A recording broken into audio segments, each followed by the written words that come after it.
मालेगावची यज्ञा दुसाने या मुलीवर आरोपीने अन्याय अत्याचार करून तिची हत्या करण्यात आली। मित्रांनो, ही हत्या खूप निंदनीय आहे आणि या हत्येविषयी आपण या व्हिडिओमध्ये बघणार आहोत। मी ॲडव्होकेट बापूसाहेब जाधव मुंबई 24 तास या चॅनलमध्ये आपले सहर्ष स्वागत करीत आहे।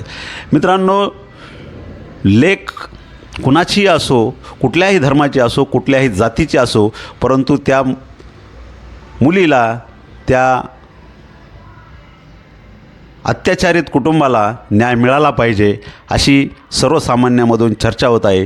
कारण मित्रांनो, एखादा काटा टोचला तर आपल्याला किती वेदना होतात हे आपण बऱ्याच वेळास बघितलं असेल, परंतु एखाद्या आईवडिलांची कन्या, एखाद्याची लेक, कुणाची तरी लेक या मुलीवर अन्याय अत्याचार झाला आणि तोही साधासुद्धा नाही, तर 3 वर्षाच्या मुलीवर बलात्कारासारखा अन्याय अत्याचार करण्याचं काम एका निर्दयी आरोपीने केलं आहे आणि त्या आरोपीला सजा देण्याचं काम शासनाचं नक्कीच आहे। परंतु जर आरोपी म्हणत असेल की मी अन्याय अत्याचार केला आहे, तर वाट बघण्याचं काही कारण नाही।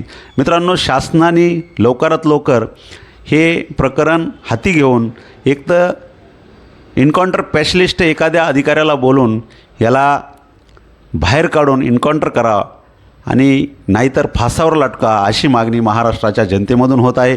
मित्रांनो, आपण बघितलं असेल, शिंदे सरकार ज्यावेळेस राज्याचे मुख्यमंत्री एकनाथरावजी शिंदे होते, त्यावेळेस बदनापूर मुंबईजवळ बदनापूर या ठिकाणी अशीच एक घटना घडली होती। त्या घटनेमध्ये शिंदे साहेबांनी या आरोपीला एन्काउंटर करण्याचं काम पोलीस प्रशासनाला सांगितलं आणि त्या आरोपीचं एन्काउंटर केलं। मित्रांनो, जशाच तसं जर आरोपीला उत्तर ज्या ठिकाणी झालं तर असे कृत्य करण्याचं काम कोणीही धाडस करणार नाही। कारण एखादी घटना अशी घडती आणि ती घटना सुन्न करून जाती, कारण महाराष्ट्रामध्ये अशा घटना वारंवार घडत आहेत आणि एवढं धाडस येतो कुठून? कारण एवढ्या लहान लेकराला काही कळत नाही आणि या नराधामाने, या आरोपीने त्या मुलीवर अन्याय अत्याचार केला आणि एवढंच नाही तर त्या मुलीचा खून करण्याचं काम या आरोपीने केलं आहे। म्हणून मित्रांनो, जे शिंदे साहेबांनी निर्णय घेतला होता तेच देवेंद्र फडणवीस यांनी आत्ता घेतला पाहिजे आणि अशा आरोपीला बाहेर काढून एन्काउंटर केलं पाहिजे। नाहीतर फास्ट ट्रॅक कोर्टात जाऊन 2 महिन्याच्या आतमध्ये ह्याचा निकाल लागून या आरोपीला फासावर लटकवलं पाहिजे अशी मागणी पूर्ण महाराष्ट्राच्या जनतेतून होत आहे। मित्रांनो, ही घटना खूप निंदनीय आहे। कारण विश्वास ठेवायचा कुणाला?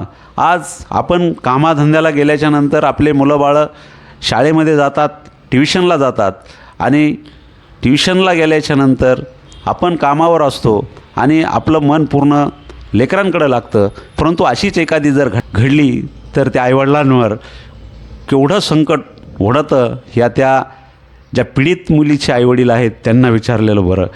कारण मित्रांनो, ही घटना खूप निंदनीय आहे। अशा घटना महाराष्ट्रात वेळोवेळी घडत आहेत। म्हणून राज्याचे मुख्यमंत्री देवेंद्र फडणवीस यांना पूर्ण महाराष्ट्रातून विनंती केली जात आहे किंवा मागणी होत आहे की अशा आरोपीला लवकरात लवकर फासावर लटका आणि नाही जमलं तर एन्काउंटर करा। आणि काही यज्ञा दुसाने आहे, या मुलीला न्याय मिळाला पाहिजे म्हणून पूर्ण महाराष्ट्राची जनता आपल्याकडं वाट पाहत आहे, आशेने बघत आहे। मित्रांनो, आपल्याला याविषयी काय वाटतं ते आम्हाला नक्की कळवा आणि आमचे असेच वेगवेगळे व्हिडिओ पाहण्यासाठी आमच्या चॅनलला आत्ताच लाईक करा, शेअर करा, कमेंट करा आणि सबस्क्राईब करायला विसरू नका। जय हिंद, जय महाराष्ट्र, जय शिव।